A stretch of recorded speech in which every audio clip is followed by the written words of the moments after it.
Dermot and Dave. Conversation, crack, And the music you love. Today FM. It all happens here. Today FM. Last May, we spoke to Karen Weeks, a sports psychologist and lecturer at Munster Technology University, who was planning on setting off to become the first Irish woman to row the Atlantic solo. Yep, you're not hearing things. We're hopefully joined by Karen, who is somewhere in the Atlantic. Good morning, Karen. How are you? How's things? How are you getting on? God, the line is incredible. You're in the middle of the Atlantic Ocean and we can hear you better than we can hear somebody down the road from us. It's unbelievable, and actually most of the calls are on WhatsApp because I have a unit here on the boat, and the WhatsApp calls are phenomenal, you know. So where are you exactly right now? So right now I am 1,242 nautical miles west of the Canaries. So I'm about just over 2,000 kilometres west of the Canaries in the middle of the Atlantic. And in terms of overall progress, where would that put you on your incredible effort to row across the Atlantic? How far are you? I am literally, I would say, about 110 miles from the middle of my row. So I'm halfway, just about halfway. Right. Can you see any wildlife around you? Obviously, there's no birds out that far, is there?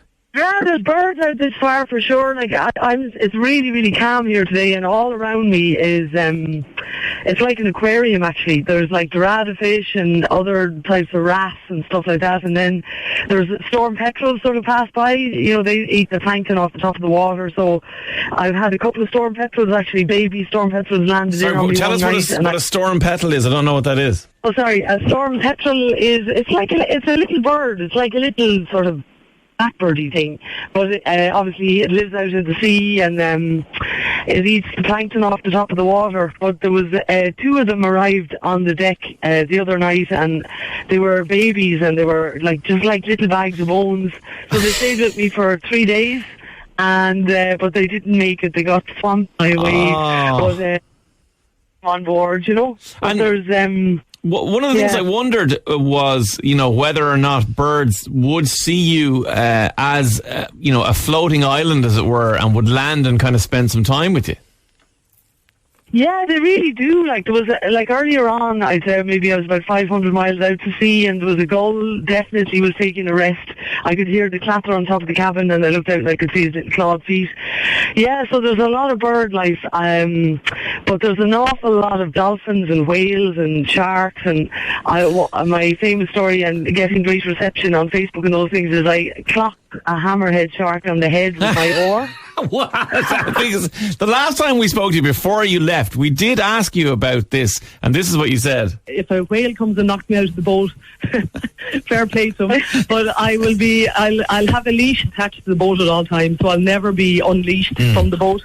So then I just pull myself back into the boat. So we were thinking whales, but you actually encountered and battered a hammerhead shark on the head.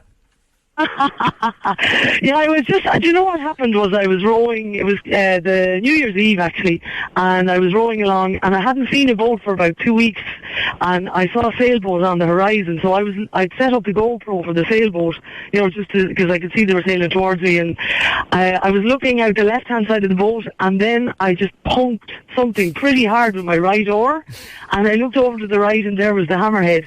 And then he flung under the boat and came over to the left-hand side. So I actually got lovely GoPro footage of him. Wow. He sort of tailed me for about 10 minutes.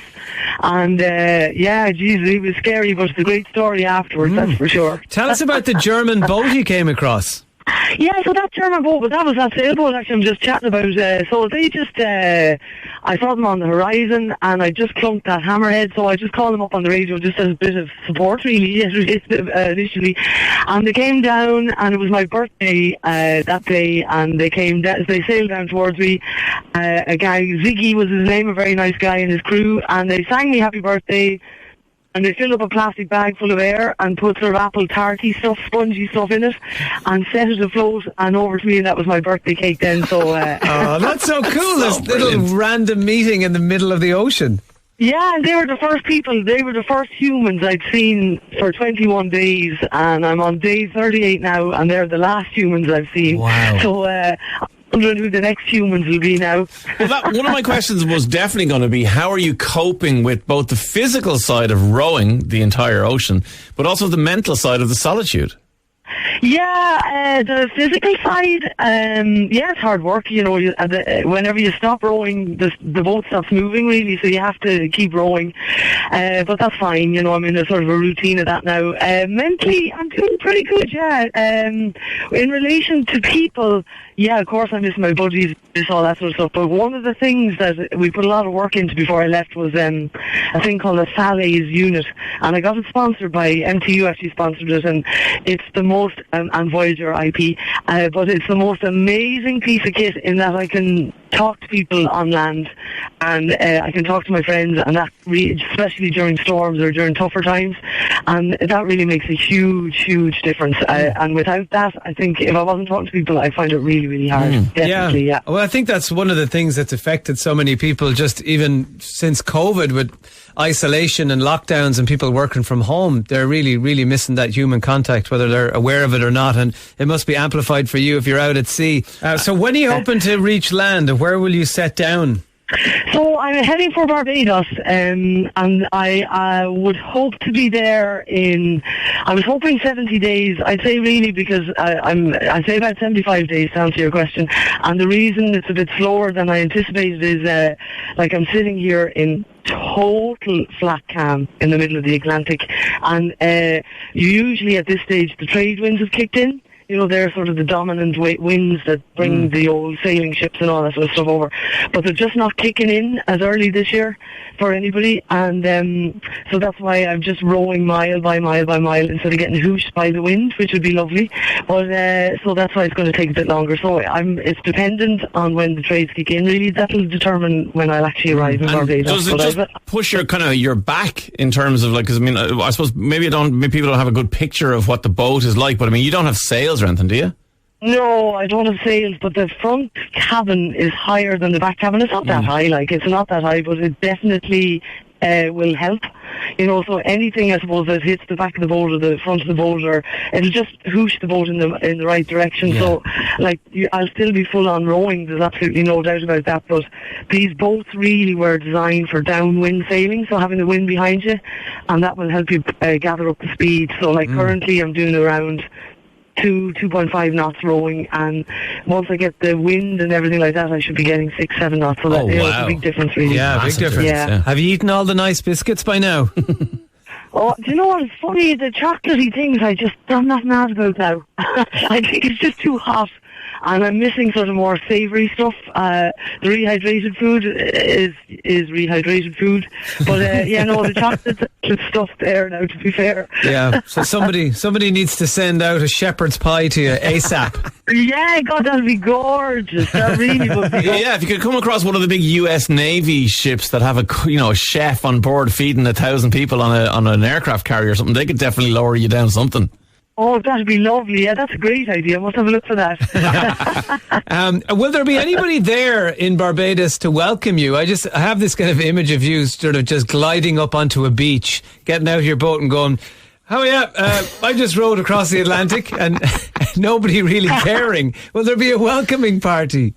Do you know what? It's funny because there was 28 of my friends came to Port McGann, the place in the Canaries, to see me off. It was unbelievable. I have an amazing team behind me, but a lot of my buddies came out as well.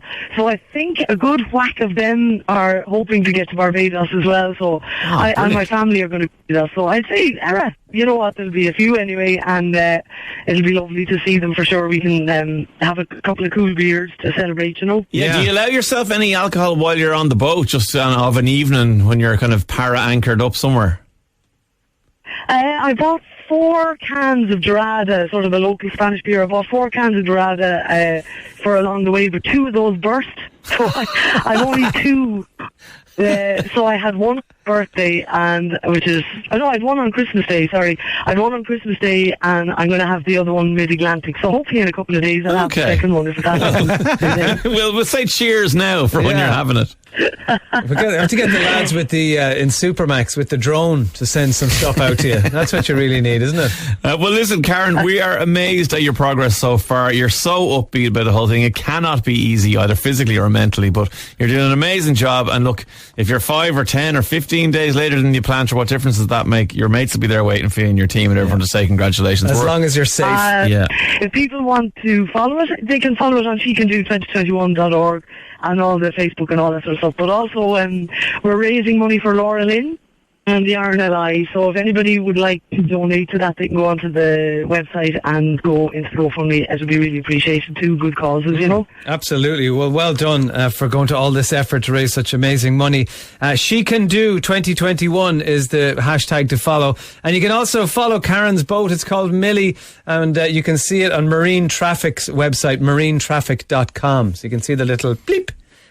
You see where you are. And there's also a tracker, a YB tracker. They can get the link for that on the website as well. There's an actual tracker. You can see the specific boat. But thanks a million for talking to me today, you guys. Not at all, Karen. Thanks for talking to us, and fair play to you. The whole country is behind you. We're all blowing your direction to make sure to get those trade winds on your back and up your knots. Good on you. Right. You're not talking to a volleyball just yet, are you? It sounds like you're keeping it together. Lovely to talk to you, Karen. Safe rowing. Thank you very much, guys. Take it easy. All the best. Bye. Dermot and Dave. Weekdays from 9 a.m. Today FM.